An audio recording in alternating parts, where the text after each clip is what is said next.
दोस्तों, आज मेरी मुलाकात एक ऐसे इन्वेस्टर से हुआ जिनके पोर्टफोलियो का धजिया उड़ गया है और उन्होंने मुझसे कहने लगे कि सर, मैं बड़े उम्मीद के साथ स्मॉल कैप फंड में इन्वेस्ट किया था ताकि मुझे तगड़ा रिटर्न मिलेगा, लेकिन तगड़ा रिटर्न तो मुझे नहीं मिला, लेकिन तगड़ा नुकसान ज़रूर हो गया। तो मैंने उनसे पूछा कि क्या हो गया, तो उन्होंने कहने लगे कि मेरा स्मॉल कैप 20% का नुकसान दे रहा है। अब मैं क्या करूं,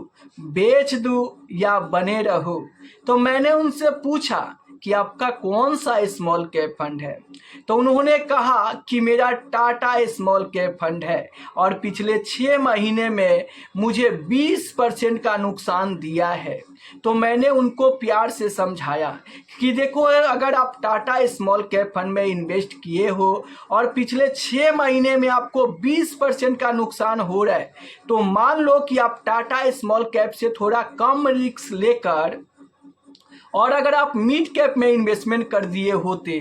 तो आप जब भी मिड कैप में इन्वेस्टमेंट करने जाते तो आप मिड कैप कैटेगरी का बेस्ट फंड चुनते। और मिड कैप कैटेगरी का बेस्ट फंड है Motilal Oswal mid cap fund, जिन्होंने रिटर्न के मामले में अच्छे अच्छे स्मॉल कैप को टक्कर देता है। तो अगर मान लो कि आप मिड कैप कैटेगरी का best mid cap fund Motilal Oswal mid cap fund भी चुन लिए होते और उस फंड में भी आप इन्वेस्टमेंट किए होते, तो आज पिछले 6 महीने में इस फंड ने भी 17% का निगेटिव रिटर्न दिया है। तो नुकसान तो आपको वहां भी होता अगर आप स्मॉल कैप से कम रिस्क लेकर मिड कैप में इन्वेस्ट करते, फिर भी आपको नुकसान होता। चलो, आप मान लो कि स्मॉल कैप से थोड़ा कम रिस्क लेकर आप फ्लेक्सी कैप में कर देते, मिड कैप से भी कम रिस्क लेकर अगर आप फ्लेक्सी कैप में इन्वेस्टमेंट कर देते और मोतीलाल ओसवाल का ही फ्लेक्सी कैप फंड में किए होते, तो वहां पर भी आपको पूरे 13% का नुकसान होता। तो देखो, जब बाजार गिरता है ना, तो सिर्फ स्मॉल कैप ही नहीं बल्कि सारे फंड गिरते हैं। हाँ, मैं मानता हूं कि गिरावट पर स्मॉल कैप थोड़ा ज़्यादा गिरता है, मिड कैप उससे थोड़ा कम गिरता है और फ्लेक्सी कैप थोड़ा उससे भी कम गिरता है। लेकिन सेम इसके उल्टा जब बाजार में तेजी आएगा ना, तो सबसे बड़ा छलांग स्मॉल कैप फंड ही लगाएगा और उससे कम तेजी आपको मिड कैप दिखाएगा और उससे कम तेजी आपको फ्लेक्सी कैप दिखाएगा। एक फ्लेक्सी कैप फंड अगर खराब रिटर्न दिया तो 12%, अच्छा से अच्छा रिटर्न देगा तो 14 से 15% तक आपको रिटर्न दे सकता है। अगर एक मिड कैप फंड अच्छा रिटर्न दिया तो 16 से 17% देगा और वहीं पर अगर खराब रिटर्न अगर स्मॉल कैप दे तो 17 से 18% तक रिटर्न दे सकता है। लेकिन अगर अच्छा रिटर्न दे दे तो आपको 22 से 24% तक रिटर्न बनाकर देने का दम रखता है। तो स्मॉल कैप में वो पावर है जो आपको बड़ा वेल्थ बनाने में काफ़ी ज़्यादा हेल्प कर सकता है। अब फिर मैंने उनको समझाया कि देखो, अगर आप पिछले 6 महीने का रिटर्न देखकर टूट गए हो और इस तरीके के बात बोलते हो, तो चलो आप टाटा स्मॉल कैप फंड को ही देखो कि पिछले यहाँ पर अगर मैं 3 साल की बात करूँ तो 3 साल में 12% का रिटर्न बना के दिया है। वहीं पर 5 साल की बात करूं तो 17% का शानदार रिटर्न बना के दिया है और अगर मैं 7 साल की बात करूं तो 18 से 19% का बेहतर रिटर्न बना के दिया है। तो अगर आप स्मॉल कैप फंड में इन्वेस्टमेंट किए हो तो सिर्फ आप 6 महीने 1 साल के लिए तो इन्वेस्ट नहीं किए होंगे, कम से कम आप स्मॉल कैप में किए हैं तो कम से कम 7 साल के लिए किए होंगे और पिछले 7 साल में इस फंड ने 18 से 19% का रिटर्न दिया है। तो अगर आप अगले 7 साल तक भी इस फंड में बने रहते हैं तो ये फंड आपको बेहतर रिटर्न देने का दम रखता है। वैसे रिटर्न की कोई गारंटी नहीं होता है कि पहले रिटर्न दिया है तो आगे भी देगा, लेकिन लोग पहले का डेटा देखकर और इन्वेस्टमेंट करते हैं। तो अगर आप टाटा स्मॉल कैप फंड में इन्वेस्टमेंट किए हो तो इस गिरावट को देखकर अगर आप यहां पर बेचकर भागते हो तो आपको 1% का एग्जिट लोड चार्ज लगेगा जो कि आपको नुकसान होगा। पहला तो आपको प्रिंसिपल अमाउंट में लॉस हो रहा है, दूसरा एग्जिट लोड चार्ज भी लगेगा। इसीलिए इस गिरते हुए बाजार में आपको बिल्कुल भी बेच कर नहीं भागना है। दूसरी बात कि आपको एसआईपी बंद नहीं करना है। तीसरी बात कि अगर आप चाहते हो कि इस लॉस से हम जल्दी प्रॉफिट में आ जाए तो आप अपने एसआईपी को कंटिन्यू रखो,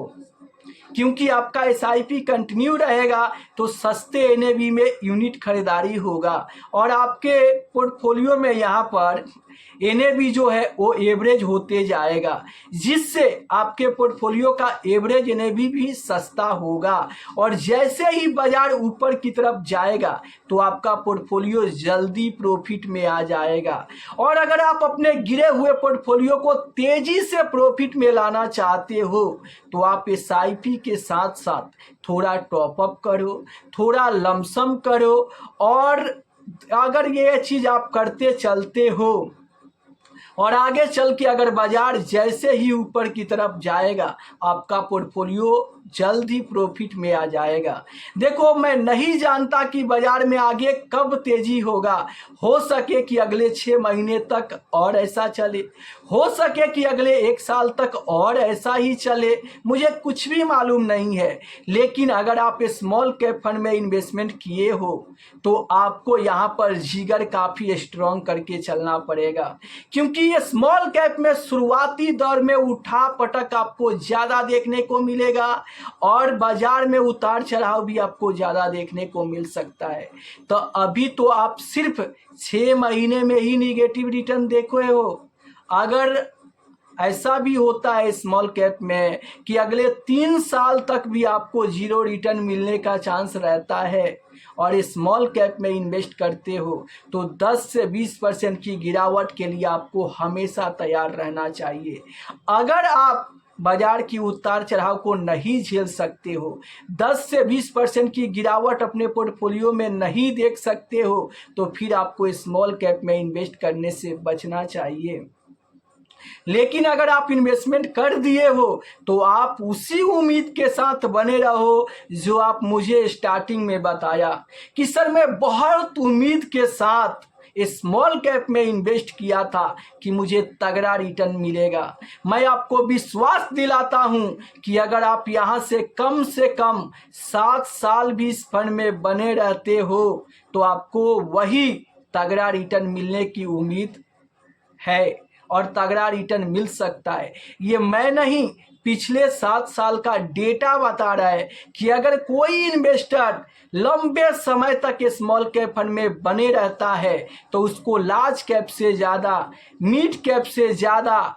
रिटर्न मिलने की उम्मीद ज़्यादा होता है। तो अगर आप ज़्यादा रिटर्न चाहते हो तो इस गिरते हुए बाज़ार में आप अपना एसआईपी कंटिन्यू रखो, एसआईपी के साथ साथ आप टॉपअप करो, लमसम करो और ज़्यादा से ज़्यादा समय दो, क्योंकि ज़्यादा समय दोगे ना तो आपको कंपाउंडिंग का फ़ायदा मिलेगा और कंपाउंडिंग में वो ताकत होती है जो आपको बड़ा वेल्थ बनाने में काफ़ी ज़्यादा हेल्प करता है। और मैंने उनको प्यार से समझाया और मैंने कहा कि अगर आप इस गिरावट को बर्दाश्त नहीं कर सकते हो तो आप यहाँ पर कम से कम इन्वेस्टेड रहो तब तक जब तक आप प्रॉफिट में नहीं आ जाते हो। अगर आप स्मॉल कैप की गिरावट को झेल नहीं पाते हो तो आप जब प्रॉफिट में आना तो उस समय आप चाहो तो अपना पैसा निकाल कर और बाहर निकल जाना। लेकिन याद रखना कि अगर इक्विटी म्यूचुअल फंड में इन्वेस्टमेंट करने के लिए आप आ रहे हो तो कम से कम 5 साल के लिए ही आपको इक्विटी म्यूचुअल फंड में इन्वेस्ट करना चाहिए। और म्यूचुअल फंड कोई एफडी नहीं है